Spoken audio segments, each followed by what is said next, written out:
साथियों, स्वागत है आप सभी का ईवा आईएएस में। जैसा कि आप लोग जानते हैं, मैं एकता आप लोगों को साइंस सिखाती हूँ। उम्मीद करती हूँ आप लोग स्वस्थ होंगे, मस्त होंगे और अपनी तैयारी में बेहतरीन तरीके से व्यस्त होंगे। आज हम लोग बात करने वाले हैं एक बहुत ही महत्वपूर्ण टॉपिक की, जहां से आपके एग्जाम में 1 से 2 क्वेश्चन अक्सर से देखने को मिलते हैं।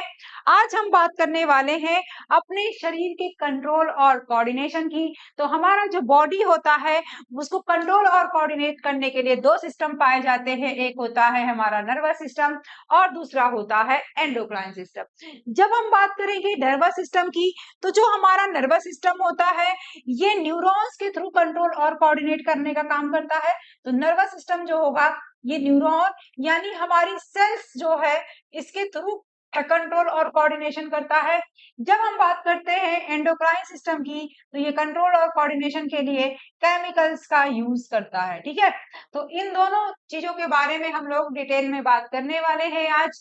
तो शुरुआत करते हैं हम लोग सबसे पहले नर्वस सिस्टम की, है ना। सबसे पहले बात हम लोग करते हैं नर्वस सिस्टम की। नर्वस सिस्टम यानी तंत्रिका तंत्र। तंत्रिका तंत्र हमारे शरीर का वह सिस्टम है जो हमारी बॉडी को कंट्रोल और कोऑर्डिनेट करने का काम करता है। जब भी हम बात करते हैं नर्वस सिस्टम की, तंत्रिका तंत्र की, तो हमारा शरीर की जो तंत्रिका तंत्र है, ये 2 पार्ट में डिवाइडेड होता है। एक सेंट्रल पार्ट होता है और दूसरा हमारा पेरिफेरल पार्ट होता है। तो इस तरह से हम कह सकते हैं कि हमारा नर्वस सिस्टम 2 पार्ट में डिवाइडेड है। एक को हम बोलेंगे सेंट्रल नर्वस सिस्टम,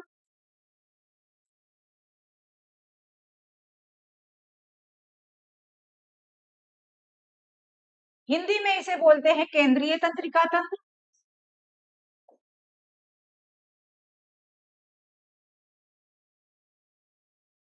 दूसरा हमारा होता है पेरिफेरल नर्वस सिस्टम।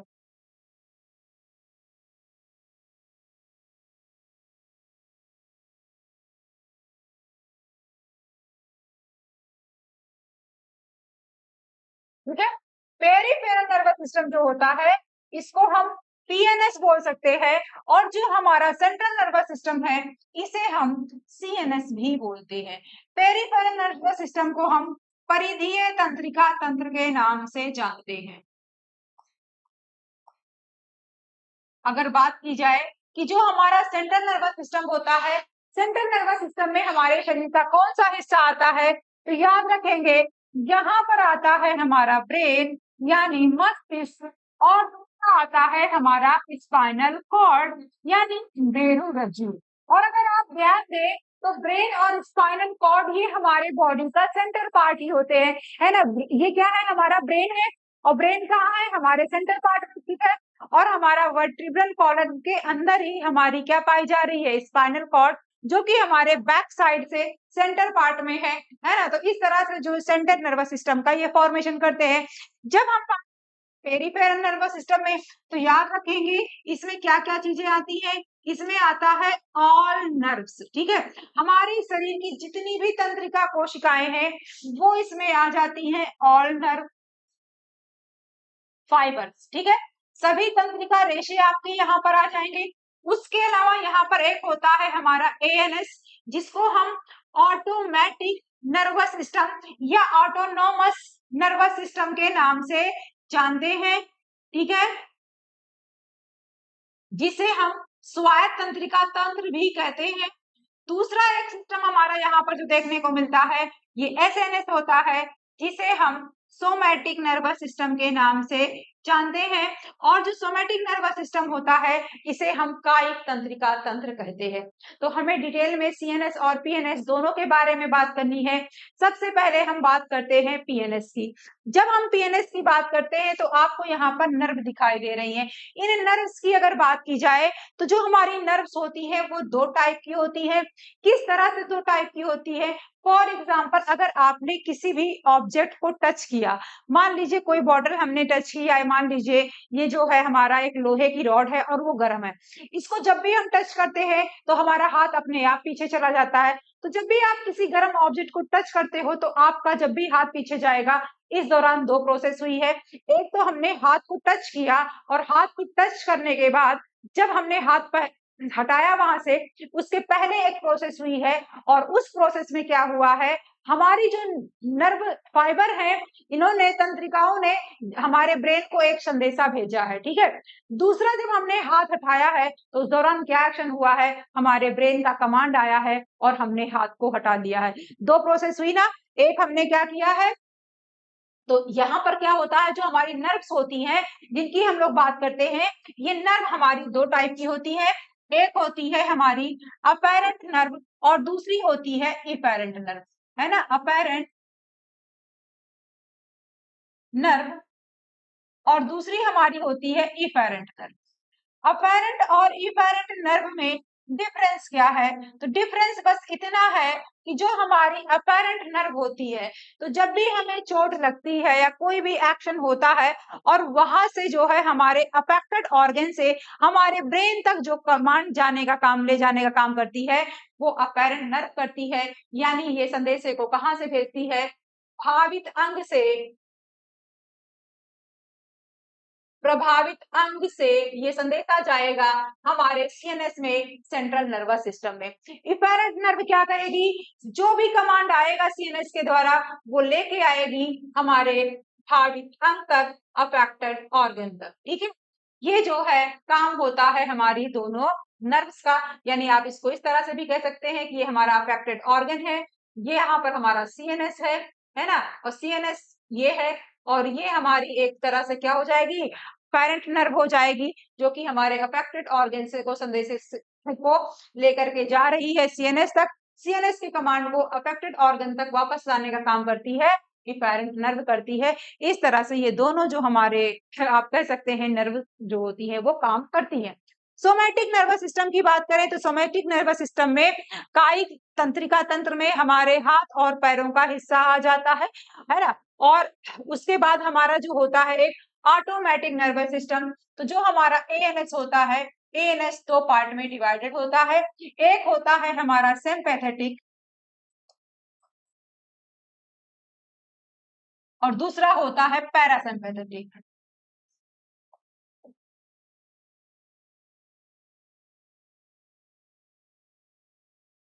एक क्या है, सिंपैथेटिक है और दूसरा क्या है, पैरासिम्पैथेटिक। नाम में क्या है, ऑटोनॉमस है या ऑटोनॉमिक मैटिक सिस्टम है हमारा, जिसपे हमारा कंट्रोल और कोऑर्डिनेशन नहीं चलता है। ये जो हमारी कंडीशन होती है, ये उस टाइम की कंडीशन है जब इमरजेंसी की सिचुएशन चल रही होती है, और जब हमारे आसपास इमरजेंसी की कंडीशन चल रही होती है, तो उस दौरान हमारी एक्टिविटी ऐसी होती है, बॉडी के द्वारा परफॉर्म की जाती है, जिसको हम कंट्रोल और कोऑर्डिनेट नहीं करते हैं, वो हमारे बॉडी का सिस्टम करता है। वो होता है एनएस का हिस्सा, जिसमें जो सिंपैथेटिक वाला हिस्सा है, ये हमारा इमरजेंसी के दौरान चलता है ना। ये किस तरह की स्थिति है, ये ड्यूरिंग इमरजेंसी की स्थिति है, आपातकाल की स्थिति है। और पैरासिम्पैथेटिक की बात की जाए, ये आफ्टर इमरजेंसी की स्थिति है, पोस्ट इमरजेंसी है। यानी जो हमारा तत्काल की अवस्था हुई है उसके बाद की स्थिति है, आपातकाल के बाद की स्थिति है, और ये आपातकाल के समय की स्थिति है। और जब भी आप की स्थिति होती है तो हमारे पास दो ऑप्शन होता है, या तो हम सामना करेंगे या फिर हम भाग जाएंगे, है ना। तो इमरजेंसी की स्थिति का हम या तो सामना करेंगे या फिर हम इमरजेंसी से भाग जाएंगे। जैसे लाइफ में कब इमरजेंसी आती है, जब हमारे सामने कोई डर हो, है ना, या फिर जो भी कभी कभी आप ऐसी चीजों से जिससे आप भागते हो वो आपके सामने आ जाए, या फिर जो है आप कभी भी कोई लड़ाई झगड़ा देख लेते हैं, तब ये सब स्थिति, या कोई एक्सीडेंट हो, तो इस तरह की स्थिति में इमरजेंसी की कंडीशन होती है। तो इमरजेंसी की स्थिति में हम तो या तो इमरजेंसी का सामना करेंगे या इमरजेंसी से भाग जाएंगे। इसीलिए ये जो स्थिति होती है, ये फाइट और फ्लाइट की स्थिति कहलाती है। फाइट और की स्थिति कहलाती है। इसे आप लड़ो या भागो, है ना, लड़ो या भागो की स्थिति कहते हैं। ठीक है, उसके अलावा कब ये कंडीशन प्रोड्यूस होती है, तो ये 3F की कंडीशन होती है। 3F का मतलब क्या है, तो याद रखिएगा, इमरजेंसी कब कब हो सकती है, जब फाइट हो रही हो, लड़ाई झगड़ा हो, या फिर फ्लाइट। ठीक है, और उसके साथ साथ फ्राइट।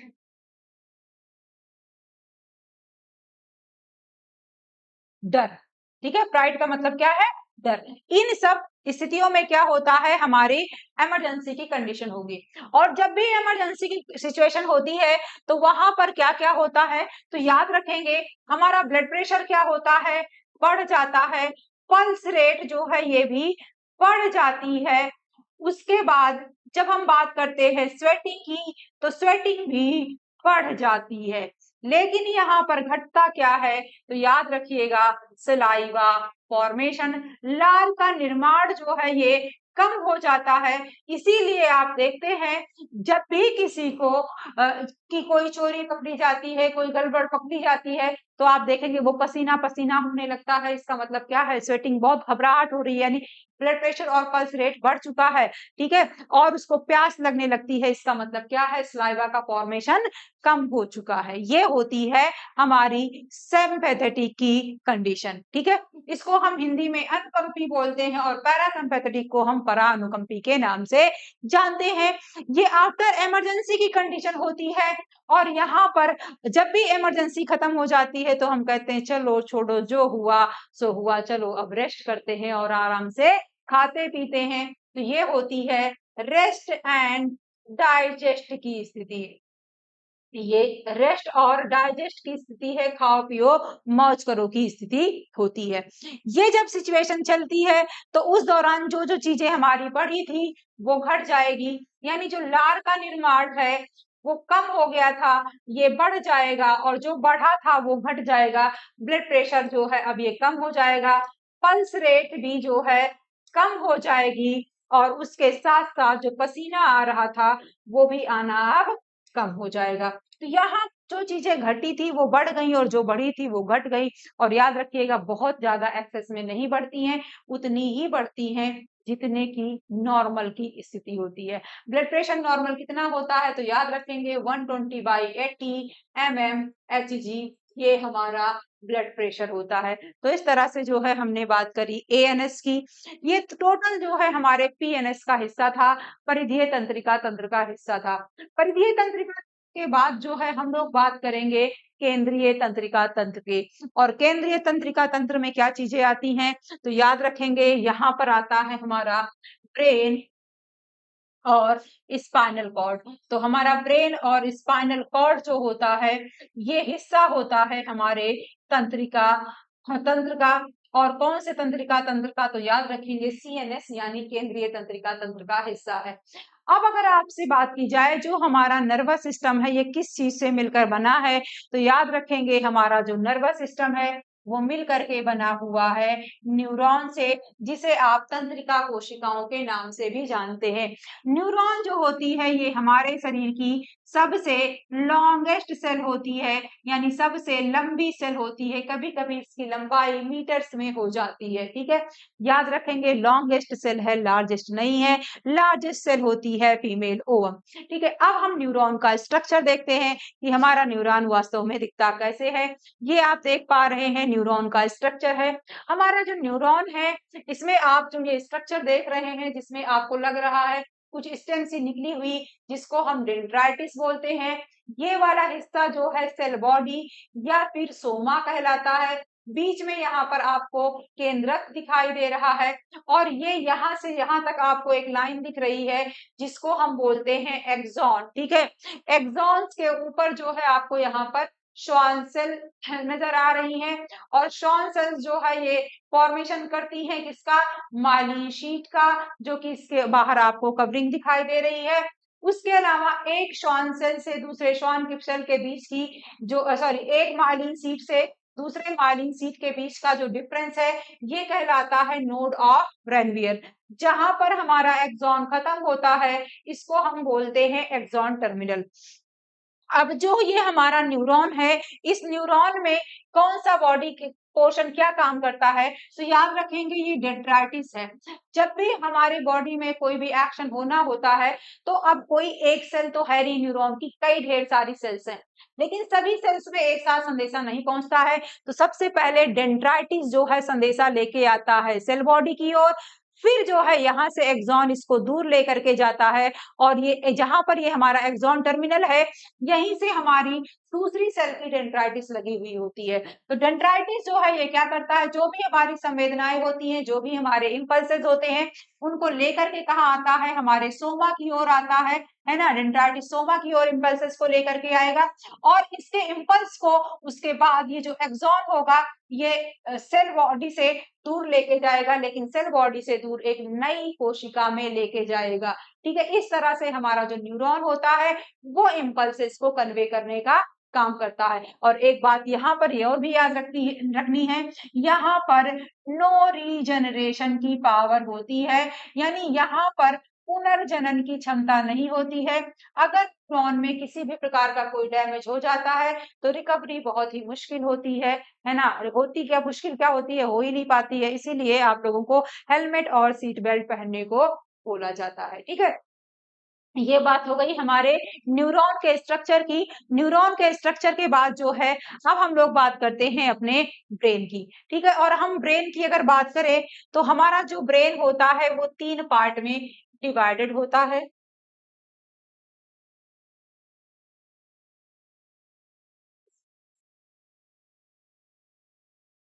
ठीक है, हमारा ब्रेन 3 पार्ट में डिवाइडेड है।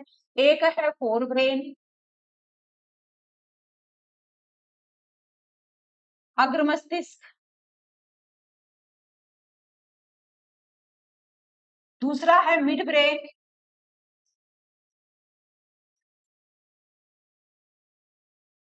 मध्य मस्तिष्क,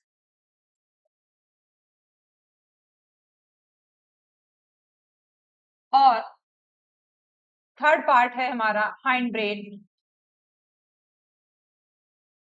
यानी पश्च मस्तिष्क। ये हमारे तीनों ब्रेन के पार्ट होते हैं। अब जो हमारा फोर ब्रेन है इसके भी सब पार्ट है। क्या क्या सब पार्ट है, तो फोर ब्रेन जो है हमारा 3 पार्ट में डिवाइडेड होता है। कौन है, तो सेरी बेरम है, जिसे आप प्रमस्तिष्क भी कहते हैं, थैलेमस है,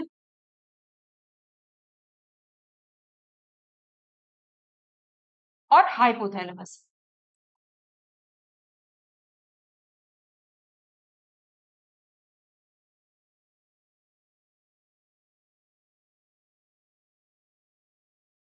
ठीक है, ये हमारे फोर ब्रेन के पार्ट हो गए। हाइंड ब्रेन की अगर बात की जाए तो इसके भी 3 पार्ट है। कौन कौन से है, तो सेरी बेलम, जिसे आप अनुमस्तिष्क कहते हैं,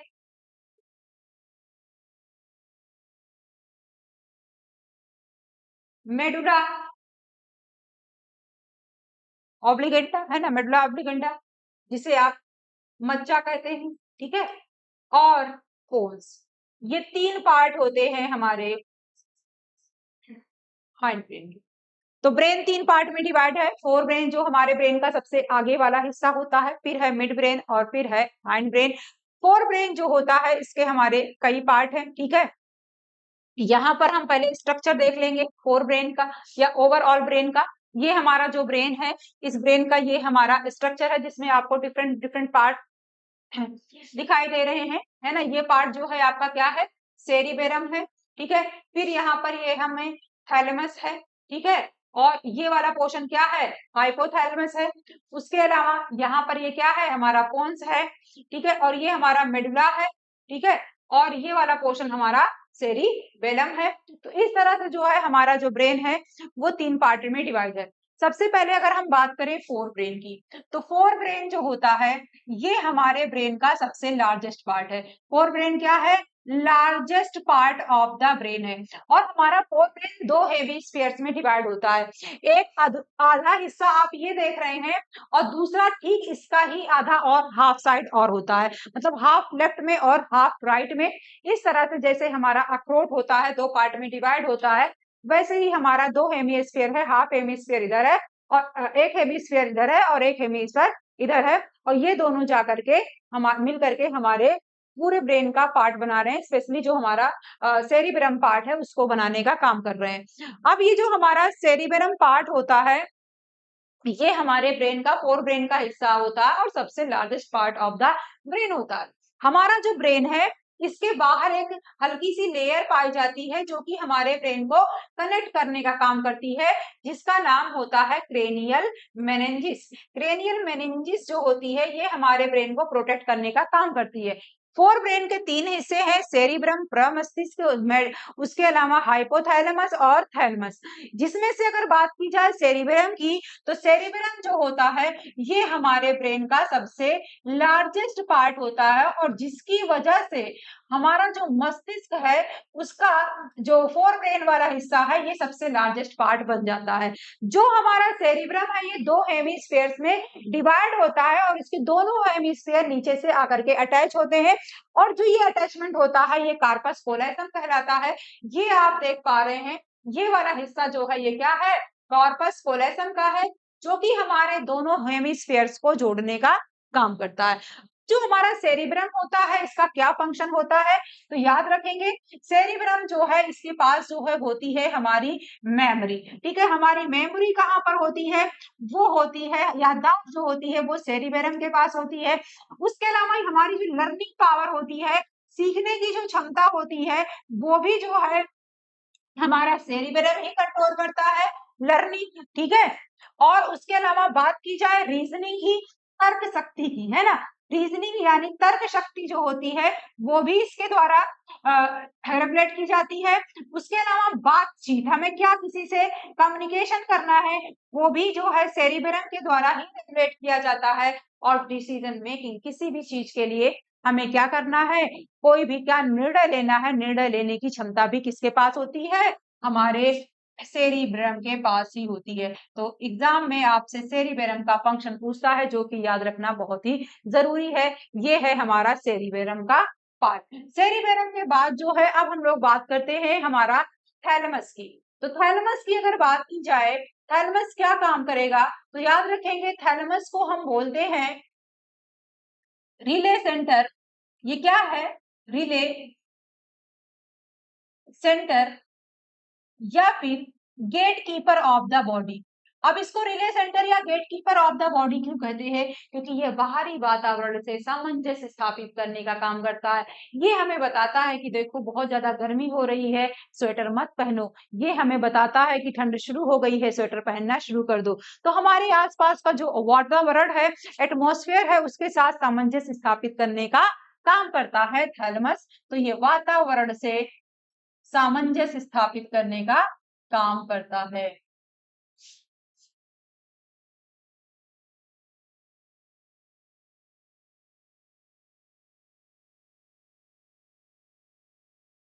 ठीक है, वातावरण से सामंजस्य स्थापित करने का काम करता है थैलेमस। दूसरा हमारा इसका हिस्सा है हाइपोथैलेमस।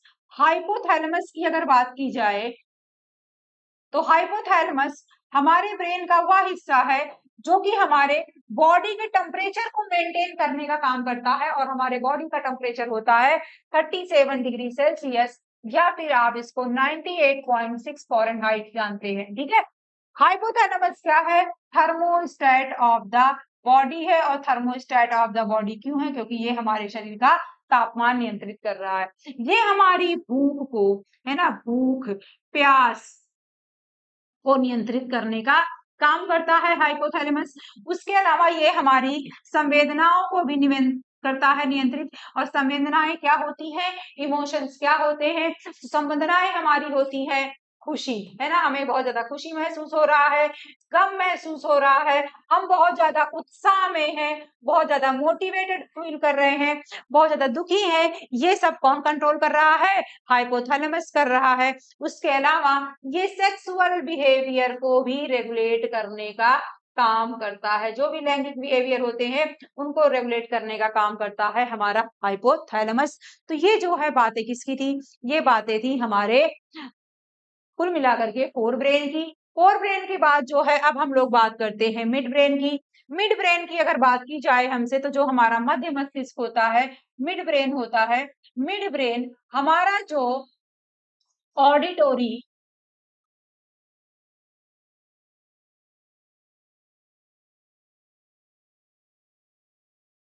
और विजुअल रिफ्लेक्सेस हैं।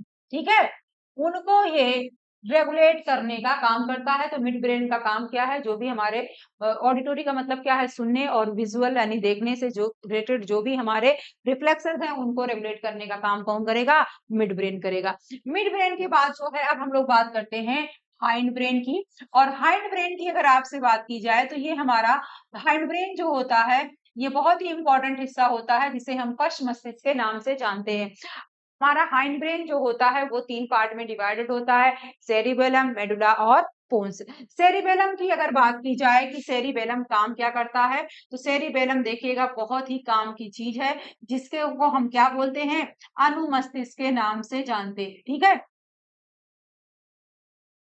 ये क्या काम करता है, तो याद रखिएगा ये हमारी स्किल पावर को स्टोर करता है। ये किसको स्टोर करता है, स्किल पावर को, यानी कौशल क्षमता को नियंत्रित करने का काम करता है। कौशल क्षमता हमारी क्या हो सकती है, टाइपिंग हो सकती है, स्विमिंग हो सकती है, ठीक है, डांसिंग हो सकती है।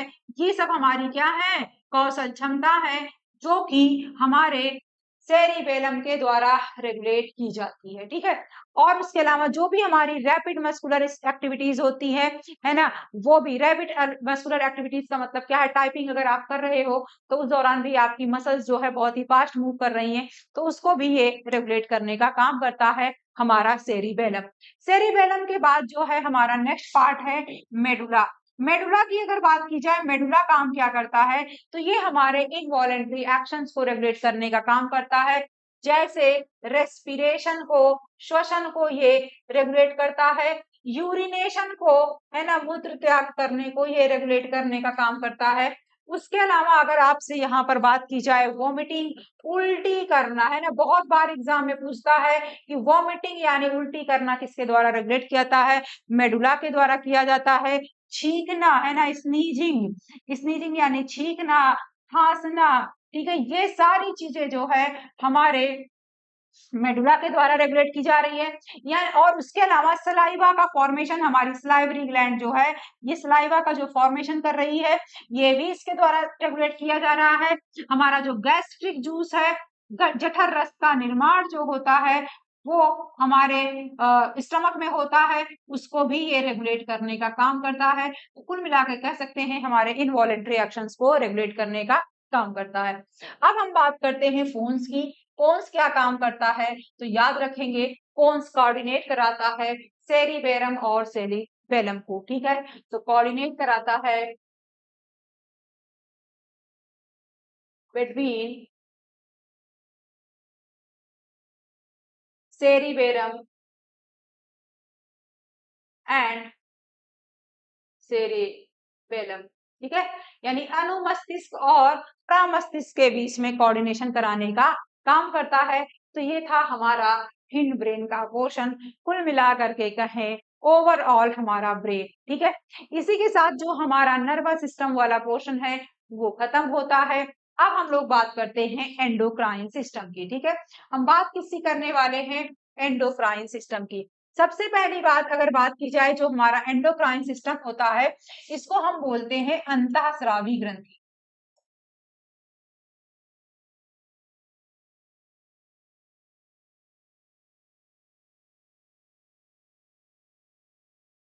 एंडोक्राइन सिस्टम, एंडोक्राइन सिस्टम की जो है, सबसे पहले हम बात करें कि इससे जो है एंडोक्राइन जो सिस्टम होता है यहाँ पर होता क्या है, तो याद रखेंगे यहाँ पर हार्मोन्स का सिक्रेशन होता है।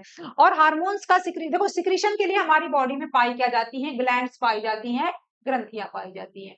ग्लैंड्स की बात की जाए, ग्रंथियों की बात की जाए, तो ग्रंथियां हमारी 3 टाइप की होती है। कौन कौन सी, एक होती है हमारी, ठीक है, एक ग्लैंड हमारी होती है जिसे हम बोलते हैं एक्सोक्राइन ग्लैंड। ठीक है, एक क्या है, एक्सोक्राइन ग्लैंड यानी बाह्य स्रावी ग्रंथि। दूसरी है हमारी एंडोक्राइन ग्लैंड। ठीक है, और नेक्स्ट होती है हमारी मिक्स्ड ग्लैंड। क्या अंतर है, जो एक्सोक्राइन ग्लैंड होती है यहाँ पर एंजाइम्स का सिक्रीशन होता है। ठीक है, तो जब भी एंडोक्राइन सिस्टम होगा तो इसका मतलब क्या होता है कि यहाँ पर आपको एंजाइम्स का सिक्रीशन मिलेगा। और एंजाइम को एक जगह से दूसरी जगह पर पहुंचने के लिए, यानी टारगेट प्लेस पर पहुंचने के लिए एक स्पेशल प्रकार की नलिका की जरूरत होती है, ठीक है, नली की जरूरत होती है, डक्ट की जरूरत होती है एक्सोक्राइन सिस्टम में। एंडोक्राइन सिस्टम में हमें डक्ट की जरूरत नहीं होती है, नलिका विहीन होती है, ये डक्टलेस होती है। क्यों? क्योंकि होता क्या है, जो भी हार्मोन्स हमारे सिक्रीट होंगे सीधा ब्लड में मिलेंगे और ब्लड से सीधा टारगेट एरिया पर पहुंच जाएंगे, तो ये होती है हमारी डक्टलेस ग्लैंड। मिक्स ग्लैंड की बात करें तो यहाँ पर एक्सोक्राइन और एंडोक्राइन दोनों प्रकार की ग्लैंड पाई जाती हैं, जैसे हमारा पैनक्रियाज। पैनक्रियाज की अगर बात की जाए तो यहाँ पर हार्मोन भी सिक्रीट होता है, अग्नाशय में हार्मोन भी सिक्रीट होता है और इसके साथ साथ डाइजेस्टिव एंजाइम भी सिक्रीट होते हैं। तो इस प्रकार से ये क्या हो जाती है, हमारी मिक्स ग्लैंड हो जाती है। बात हमें किसकी करनी है, एंडोक्राइन सिस्टम की करनी है, और एंडोक्राइन सिस्टम में हम बात करने वाले हैं हार्मोन्स की। से बात की जाए हार्मोन्स होते क्या हैं, तो याद रखेंगे हार्मोन्स केमिकल कंपाउंड होते हैं, रासायनिक पदार्थ होते हैं, जो कि हमारी बॉडी को कंट्रोल और कोऑर्डिनेट करने का काम करते हैं। अब इन हार्मोन सिक्रीट होने के लिए हमारे शरीर में बहुत सारी ग्लैंड्स पाई जाती हैं, ग्रंथियां पाई जाती हैं, जिसमें से एक ग्लैंड आपकी ये है हाइपोथैलेमस, पिट्यूटरी है ना, pineal gland, thyroid gland, parathyroid gland, thymus gland, adrenal gland, pancreas gland और उसके साथ साथ ओवरी और टेस्टिस। इस तरह से हमारी कुछ ग्लैंड्स होती हैं, जिसमें डिफरेंट डिफरेंट टाइप के हार्मोन सिक्रीट होते हैं और ये हार्मोन्स हमारी बॉडी को कंट्रोल और कोऑर्डिनेट करने का करते हैं। सबसे पहले अगर आपसे यहाँ पर बात की जाए तो हम बात करते हैं हाइपोथैलेमस की। ठीक है, हाइपोथैलेमस क्या है, तो हाइपोथैलेमस हमारा ब्रेन का एक हिस्सा है और इसमें यहाँ पर हार्मोन सिक्रीट होते हैं और ये जो हार्मोन होते हैं हमारी बॉडी को कंट्रोल और कोऑर्डिनेट करने का काम करते हैं। हाइपोथैलेमस को हम मास्टर ग्लैंड बोलते हैं, मास्टर ऑफ मास्टर ग्लैंड बोलते हैं, यानी मास्टरों का मास्टर बोलते हैं इसे। क्यों बोलते हैं, दरअसल हमारी जो यहाँ पर एक ग्लैंड आपको दिख रही है पिट्यूटरी ग्लैंड, जिसे आप पीयूष ग्रंथि के नाम से जानते हैं, ये मास्टर ग्लैंड होती है। क्यों? क्योंकि इसके पास हर एक ग्लैंड को रेगुलेट करने के लिए कोई ना कोई हार्मोन पाया जाता है और इसको रेगुलेट करने का काम कौन करती है, हाइपोथैलेमस करती है, इसीलिए ये मास्टर ऑफ मास्टर ग्लैंड होती है। हाइपोथैलेमस की बात की जाए कि हाइपोथैलेमस में कौन कौन से हार्मोन सिक्रीट होते हैं, तो देखिएगा यहाँ पर एक हमारा रिलीजिंग फैक्टर सिक्रीट होता है, रिलीजिंग फैक्टर सिक्रीट होगा। उसके अलावा यहाँ पर हमारा एक इनहिबिटरी फैक्टर सिक्रीट होगा।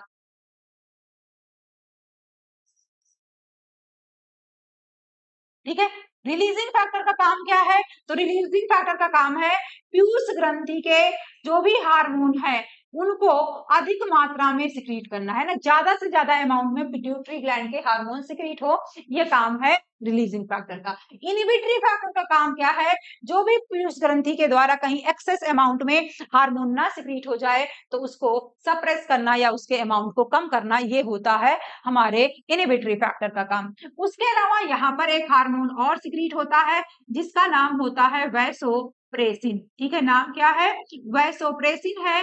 इसी को हम एडीएच के नाम से भी जानते हैं, एडीएच। एडीएच का मतलब होता है एंटी डाई यूरेटिक हार्मोन।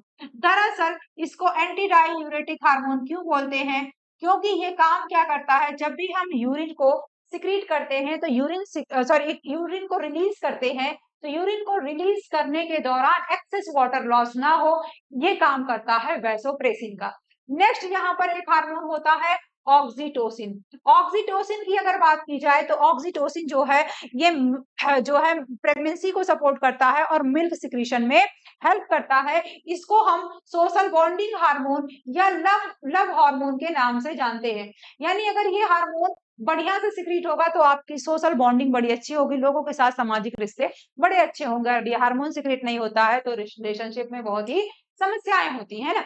इस तरह से जो है ये हमारे हार्मोन्स होते हैं, जिसमें से अगर बात की जाए ऑक्सीटोसिन और वैसोप्रेसिन की, तो ऑक्सीटोसिन और वैसोप्रेसिन जो है इसको सिक्रीट करने का काम तो करता है हाइपोथैलेमस, सॉरी बनाने का काम कहाँ पर होता है, तो ये बनता है हमारे हाइपोथैलेमस में, लेकिन स्टोर और सिक्रीट किया जाता है पिट्यूटरी ग्लैंड के द्वारा। पीयूष ग्रंथि इसको संचित करती है और स्रावित करने का काम करती है, यानी रिलीज करने का काम करती है। बनाने का काम जो है इसका हाइपोथैलेमस में होता है। तो ये बात हो गई हमारी हाइपोथैलेमस की। हाइपोथैलेमस के बाद जो है अब हम लोग बात करते हैं पिट्यूटरी ग्लैंड की। पिट्यूटरी ग्लैंड जो होती है हमारी, है ना, पिट्यूटरी ग्लैंड की अगर बात की जाए तो पिट्यूटरी ग्लैंड जो होती है जिसे हम पीयूष ग्रंथि बोलते हैं, ये कैसी ग्रंथि है? ये हमारी मास्टर ग्लैंड है। क्यों है मास्टर ग्लैंड? क्योंकि इसके पास हर एक हार्मोन को रेगुलेट करने की एक्टिविटी है, या आप कह सकते हैं हर एक ग्लैंड को ये रेगुलेट कर सकता है। ठीक है, यहाँ पर एक हमारा हार्मोन होता है जिसे हम जीएच के नाम से जानते हैं, या इसे हम ग्रोथ हार्मोन भी कहते हैं। जो हमारा ग्रोथ हार्मोन होता है, ये हमारे शरीर में वृद्धि और विकास के लिए आवश्यक होता है, यानी डेवलपमेंट के लिए जरूरी होता है हमारा ग्रोथ हार्मोन। ठीक है, यहाँ पर एक हार्मोन सिक्रीट होता है जिसे हम बोलते हैं मिलेनोसाइट स्टिमुलेटिंग हार्मोन। इसको जो है MSH के नाम से जानते हैं। ये काम क्या करता है? ये स्किन के पिगमेंट को कंट्रोल करने का काम करता है। त्वचा का जो रंग होता है ये बताता है। अगर त्वचा का रंग लाइट है तो इसका मतलब है कि मिलेनोसाइट का सिक्रीशन कम हो रहा है, और त्वचा का रंग अगर डार्क है तो इसका मतलब क्या है? मिलेनोसाइट का प्रोडक्शन ज्यादा है बॉडी में। और मिलेनोसाइट जो होता है ये सन के एक्सपोजर में इसका जो है सिक्रीशन बढ़ जाता है। सन का एक्सपोजर जो होता है इसके सिक्रीशन को बढ़ाने का काम करता है। इसीलिए आप देखते हैं कि जब बहुत देर तक लंबे समय तक धूप में रहते हैं तो स्किन का कलर डार्क हो जाता है। ठीक है, ये हो गया इसका हार्मोन। उसके अलावा यहाँ पर बात की जाए, एक हार्मोन जो है और सिक्रीट होता है जिसका नाम है एड्रिनो कार्टिकोट्रोपिक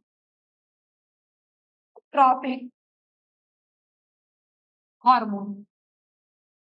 एडिनोकार्डिकोट्रोपिक जो हार्मोन होता है इसे हम ACTH के नाम से जानते हैं। ये काम क्या करता है? तो एड्रिनल ग्लैंड के हार्मोन को रेगुलेट करने का काम करता है हमारा ACTH। उसके अलावा यहाँ पर ल्यूटिनाइजिंग हार्मोन होता है, प्रोलैक्टिन हार्मोन होता है। प्रोलैक्टिन क्या काम करता है? तो याद रखेंगे, प्रोलैक्टिन जो होता है ये मैमरी ग्लैंड को मिल्क सिक्रीशन के लिए प्रमोट करता है after the birth of child. ठीक है, उसके अलावा यहाँ पर एक हार्मोन होता है ल्यूटिनाइजिंग हार्मोन, जो कि फीमेल और मेल में फीमेल में एग और मेल में स्पर्म के सिक्रीशन को, या आप कह सकते हैं प्रोडक्शन को बढ़ाने का काम करता है। और एक आपका होता है FSH फॉलिकल स्टिमुलेटिंग हार्मोन, जो कि फॉलिकल्स को मैच्योर करने का काम करता है। ठीक है, इस तरह से ये बात हो गई हमारे पिट्यूटरी ग्लैंड की। पिट्यूटरी ग्लैंड के बाद जो है हमारी नेक्स्ट ग्लैंड है, और नेक्स्ट ग्लैंड है हमारी कौन सी? Pineal gland. पीनियल ग्लैंड की अगर बात की जाए तो ये बहुत ही इंपॉर्टेंट काम करती है हमारी बॉडी में। ये दरअसल हमारी जैविक घड़ी कहलाती है। ये क्या है? जैविक घड़ी है। क्यों है? क्योंकि हमारे शरीर के 24 घंटे के चक्र को नियंत्रित करने का काम करती है। 24 घंटे के चक्र का मतलब, अगर आपको टाइम पर सोना जागना, आपने देखा है कि जब भी आप सोते और जागते हैं, अगर आपका सोने और जागने का कोई समय होगा तो आप देखेंगे कि उस टाइम पे आपको अपने आप नींद आ जाती है, और जब आपके सोकर उठने का टाइम होता है तो अलार्म की जरूरत नहीं है, आपकी अपने आप जो है नींद खुल जाती है। टाइम पर आपको भूख लग रही है, कभी कभी आप देखते हैं अगर आपके खाना खाने का टाइम फिक्स होता है और आप काम में बहुत ज्यादा व्यस्त होते हैं तो अचानक से आपको भूख लगती है और आप घड़ी का समय देखते हैं तो आपका लंच का टाइम हो चुका होता है। इसका मतलब क्या है? ये हमें याद दिलाने का काम करती है। ये मेंस्ट्रुअल साइकिल को भी रेगुलेट करने का काम करती है। यहाँ पर दो प्रकार के हार्मोन सिक्रीट होते हैं, एक होता है मिलेटोनिन और दूसरा होता है आपका सेरोटोनिन। मिलेटोनिन और सेरोटोनिन यहाँ पर सिक्रीशन होता है।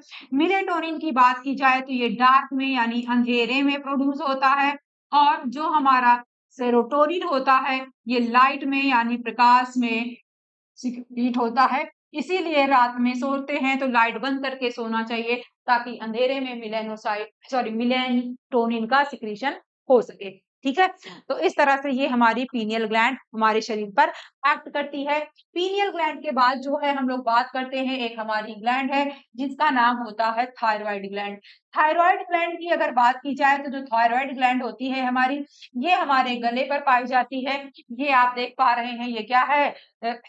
हमारी थायराइड ग्लैंड है। अब ये जो थायराइड ग्लैंड होती है, यहाँ पर अगर आप बात करेंगे, है ना, ये हमारी थायराइड ग्लैंड आपको ये नजर आ रही है। और थायराइड ग्लैंड जो होती है हमारी, ये काम क्या करती है ना। तो थायराइड ग्लैंड जो है हमारी काम क्या करती है, तो थायराइड ग्लैंड हमारी जो है मेटाबॉलिज्म को रेगुलेट करने का काम करती है। ये हमारे मेटाबॉलिज्म को रेगुलेट करने का काम करती है, हमारे बॉडी टेम्परेचर को मेंटेन करने का काम करती है। थायराइड ग्लैंड जो होती है यहाँ पर T3, T4 और थायरोकैल्सिटोनिन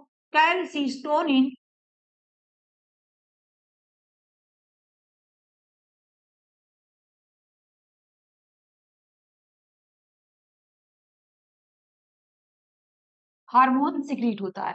T3 और T4 की बात करें तो T3 का फुल फॉर्म होता है ट्राई आइडोथायरोनिन और T4 का होता है टेट्रा आइडो थायरोनिन, ये इसका फुल फॉर्म होता है। अगर यहाँ पर बात की जाए कि जो थायरोकैल्सिटोनिन होता है इसका क्या काम है, तो याद रखेंगे ये कैल्शियम के अवशोषण को कम करने का काम करता है। तो जो है हमने खाना खाया है उस खाने में कैल्शियम का अवशोषण, जो भी डाइजेस्टेड फूड है उसमें हमारा कैल्शियम भी होता है, तो जो कैल्शियम बहुत ज्यादा एब्जॉर्ब ना हो उसके एक जो है रेट को कम करने का काम करता है थायरोकैल्सिटोनिन। उसके अलावा अगर थायराइड की कमी हो जाए तो क्या होता है, ग्वाइटर होता है, जिसे आप घेंघा नाम से जानते हैं, जिसमें गले पर स्वेलिंग आ जाती है। उसके अलावा अगर कोई प्रेग्नेंट हो और उसके अंदर आयोडीन की कमी हो जाए, आयोडीन देखिएगा थायराइड हार्मोन के बनने में सहायता करता है। अगर इसकी कमी किसी प्रेग्नेंट लेडी को होता है तो बच्चे को क्रिटिनिज्म हो जाता है। और क्रिटिनिज्म क्या है, तो क्रिटिनिज्म को हिंदी में हम बोलते हैं जड़ मानवता। ऐसे जो बच्चे होते हैं इनका फिजिकल और मेंटल स्टेटस दोनों ही दिक्कत करता है। उसके अलावा अगर यहाँ पर बात की जाए, एक डिजीज होती है हाशिमोटो डिजीज होती है। हाशिमोटो डिजीज जो होती है ये एक ऑटो इम्यून डिसऑर्डर है। और ऑटो इम्यून ऐसी डिसऑर्डर होते हैं जिसमें हमारी जो प्रतिरक्षा प्रणाली है अपने ही शरीर की कोशिकाओं को भूल जाती है, और उनको जब भूल जाती है तो उन्हें ही डिस्ट्रॉय करना शुरू कर देती है। तो हाशिमोटो डिजीज में हमारे थायराइड ग्लैंड का फॉर्मेशन करने वाली ग्लैंड को ही हमारा शरीर भूल जाता है, और जिसकी वजह से वो उस पे ही अटैक करना शुरू कर देता है। ठीक है, जिससे थायराइड ग्लैंड डिस्ट्रॉय हो जाती है और प्रॉपर मात्रा में फिर हार्मोन का सिक्रेशन नहीं होता है। इसके बाद जो है हमारी नेक्स्ट ग्लैंड आती है, और नेक्स्ट ग्लैंड हमारी कौन सी है, तो नेक्स्ट ग्लैंड है हमारी पैराथायरॉइड। पैराथायरॉइड की अगर आप बात करें तो आप देख पा रहे होंगे ये भी गले पर पाई जाती है। इसके द्वारा जो हार्मोन भी सिक्रीट हो रहा है उसका नाम भी है पैराथायरॉइड हार्मोन। पैराथायरॉइड हार्मोन जो होता है इसका काम क्या होता है, तो इसका काम जस्ट उल्टा होता है थायरोकैल्सिटोनिन का। ये काम क्या करता है, ये इंक्रीज करता है कैल्शियम के एब्जॉर्प्शन को, है ना, कैल्शियम के अवशोषण को, एब्जॉर्प्शन को, है ना, ये बढ़ाने का काम करता है हमारी बॉडी में। पैराथायरॉइड ग्लैंड लिखा भी है, कैल्शियम लेवल को रेगुलेट करने का काम करता है। बात करते हैं थाइमस ग्लैंड की। थाइमस ग्लैंड की अगर आप बात करेंगे तो थाइमस जो हमारी ग्लैंड होती है, यहाँ पर जो हार्मोन सिक्रीट होता है उसका नाम होता है थाइमोसिन हार्मोन। और थाइमोसिन जो हार्मोन होता है, आपको मैंने जब ब्लड पढ़ाया है तो बताया था कि थाइमोसिन हार्मोन जो हमारा टी लिम्फोसाइट होता है इसके मेच्योर होने में सहायता करता है। थाइमस ग्लैंड ये आप देख पा रहे हैं, इसकी लोकेशन जो है कहाँ पर होती है, तो ये हमारा यहीं पर हमारा स्टर्नम होता है। स्टर्नम के पास कह सकते हैं, रिब्स के पास कह सकते हैं, लंग्स के पास कह सकते हैं, हार्ट के पास कह सकते हैं, ये सारा पोर्शन यहीं पर होता है। और इसी के पास जो है हमारी ये ग्लैंड पाई जाती है। टी लिम्फोसाइट जो है होता क्या है, ये हमारी इम्यूनिटी को बूस्ट करने का काम करता है, बीमारियों से लड़ता है। जब ओल्ड एज होती है तो थाइमस ग्लैंड डिसअपियर हो जाती है। दरअसल थाइमस ग्लैंड धीरे धीरे श्रिंक होना शुरू हो जाती है, और जब श्रिंक हो जाती है तो थाइमोसिन हार्मोन सिक्रीट नहीं होगा और इस तरह से टी लिम्फोसाइट मैच्योर नहीं होगा। तो ये बात होती है हमारे थाइमस ग्लैंड की। थाइमस ग्लैंड के बाद जो है हम लोग एक नेक्स्ट ग्लैंड की बात करेंगे, और हमारी नेक्स्ट ग्लैंड होती है पैनक्रियाज। पैनक्रियाज की अगर बात की जाए तो पैनक्रियाज जो होता है, यहाँ पर ग्रुप ऑफ सेल्स होती हैं जिसे हम इसलेट्स ऑफ लैंगरहैंस बोलते हैं, या आप कह सकते हैं लैंगरहैंस की दीपिकाएं। इसे हम क्या बोलते हैं, लैंगरहैंस की दीपिकाएं।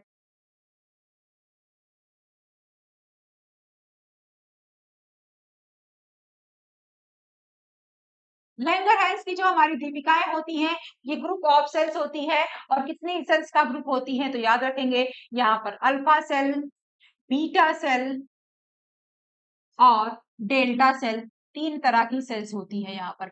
अल्फा सेल जो होती है एक हार्मोन सिक्रीट करती है, याद रखेंगे, जिसका नाम है ग्लूकागॉन। ये ग्लूकागॉन हार्मोन सिक्रीट करती है, जिसका काम क्या है, तो इसका काम है ग्लूकोज के लेवल को बढ़ाना। ये काम क्या करेगी, ग्लूकोज के लेवल को बढ़ाने का काम करेगी।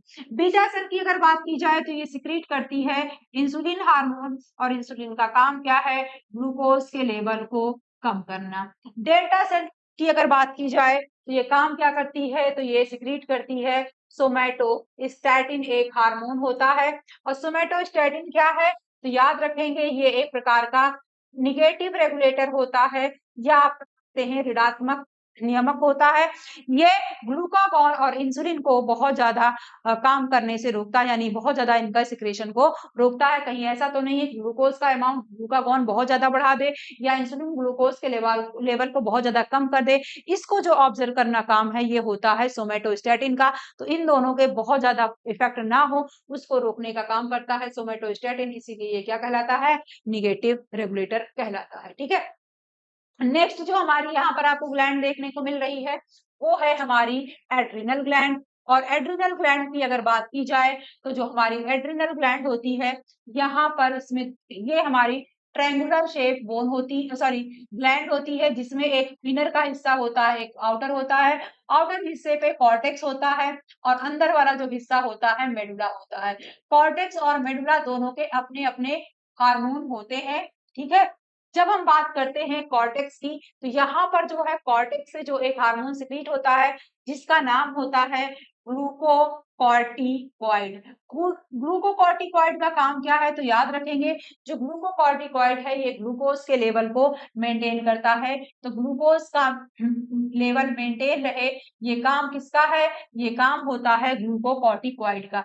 दूसरा होता है मिनरलो कॉर्टिकॉइड। और मिनरलोकॉर्टिकॉइड की अगर बात की जाए तो ये मिनरल के लेवल को मेंटेन करता है, और मिनरल में भी आप याद रखेंगे ये इलेक्ट्रोलाइट को बैलेंस करता है ना, इलेक्ट्रोलाइट का ये आप कह सकते हैं बैलेंस करता है। और इलेक्ट्रोलाइट क्या होते हैं, तो याद रखिएगा, इलेक्ट्रोलाइट में हमारे आते हैं सोडियम, पोटेशियम और वाटर। इनका बैलेंस मेंटेन रहे, ये काम होता है मिनरलोकॉर्टिकॉइड का। उसके अलावा यहाँ पर एक होता है गोनेडो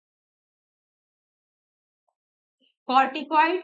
तो गोनेडोकॉर्टिकॉइड क्या होता है, तो ये जो है मेल और फीमेल के रिप्रोडक्टिव पार्ट्स को, या फिर आप कह सकते हैं उनके हार्मोन को सिंथेसाइज करने में हेल्प करता है गोनेडोकॉर्टिकॉइड। यानी फीमेल में ये एस्ट्रोजन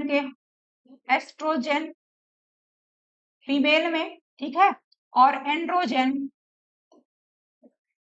इनमेल, ठीक है, इनको जो है ये सिंथेसाइज होने में हेल्प करता है। उसके बाद हम बात करते हैं कॉर्टेक्स की। तो कॉर्टेक्स वाला जो पोर्शन है, यहाँ पर हमारा एड्रेलिन और नॉन एड्रेलिन हार्मोन सिक्रीट होता है। और नॉर एड्रेनलिन और नॉन एड्रेनलिन को हम पिनेफ्रिन और एपिनेफ्रिन के नाम से भी जानते हैं। ये दो हमारे जो हार्मोन होते हैं, याद रखेंगे, ये इमरजेंसी हार्मोन होते हैं। इमरजेंसी यानी आपातकाल के हार्मोन होते हैं। इसे भी हम 3F हार्मोन के नाम से जानते हैं। 3F का मतलब क्या है, आप याद रखेंगे, फाइट, फ्लाइट और फ्राइट। ये तीनों जो स्थिति होती है, ये हमारी इमरजेंसी की स्थिति होती है और उस दौरान ये हार्मोन काम करते हैं, इसीलिए ये 3F हार्मोन के नाम से जाने जाते हैं। तो ये बात हो गई हमारी एड्रिनल ग्लैंड की। ग्लैंड के बाद जो है हमारी नेक्स्ट ग्लैंड आती है, और नेक्स्ट ग्लैंड हमारी होती है ओवरी। और ओवरी के बारे में अगर बात की जाए तो ये फीमेल में पाई जाती है ओवरी। यहाँ पर जो हार्मोन सिक्रीट होता है, तो याद रखेंगे, ये एस्ट्रोजन और प्रोजेस्टेरॉन सिक्रीट होता है। एस्ट्रोजन का काम क्या है, तो ये फीमेल की जो भी कैरेक्टरिस्टिक होती है ना, फीमेल कैरेक्टर को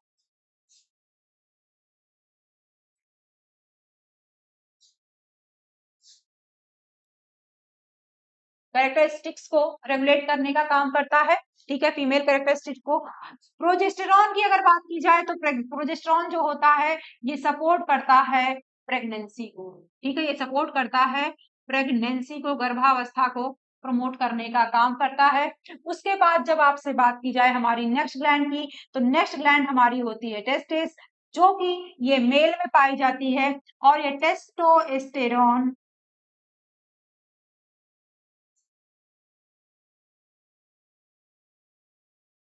रॉन हार्मोन सिक्रीट करती है। और टेस्टोस्टेरोन हार्मोन जो होता है ये मेल की कैरेक्टरिस्टिक के लिए जिम्मेदार होता है, ठीक है। तो फीमेल के लक्षणों के लिए एस्ट्रोजन जिम्मेदार है, मेल के लक्षणों के लिए टेस्टोस्टेरोन इन्वॉल्व है। और जो प्रोजेस्टेरॉन है ये क्या करता है, प्रेगनेंसी को सपोर्ट करने का काम करता है।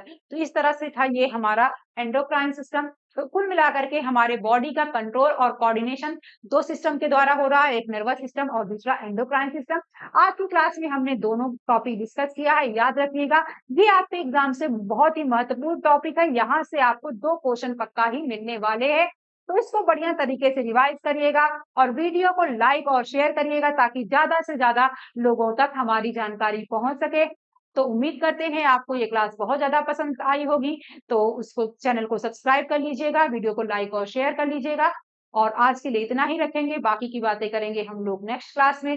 तब तक आप स्वस्थ रहें, मस्त रहें और अपनी बेहतरीन तैयारी में व्यस्त रहें कि अब आपके एग्जाम में 1 महीने का भी समय नहीं बाकी है, बहुत ही कम समय है और आप बेहतरीन परफॉर्म कर सकते हैं, लेकिन इसके लिए जरूरत होती है प्रैक्टिस की। और प्रैक्टिस के लिए इवा आईएएस आपके लिए बहुत ही बेहतरीन ऑप्शन लाया है, प्रीलिम्स और मेंस की टेस्ट सीरीज। आप इसको ज्वाइन करके अपने तैयारी को और इम्प्रूव कर सकते हैं और ये भी चेक कर सकते हैं कि आपको अपनी तैयारी को और कितना बेहतरीन बनाना है, ठीक है। तो आज के लिए हम लोग इतना ही रखते हैं। Thank you everyone.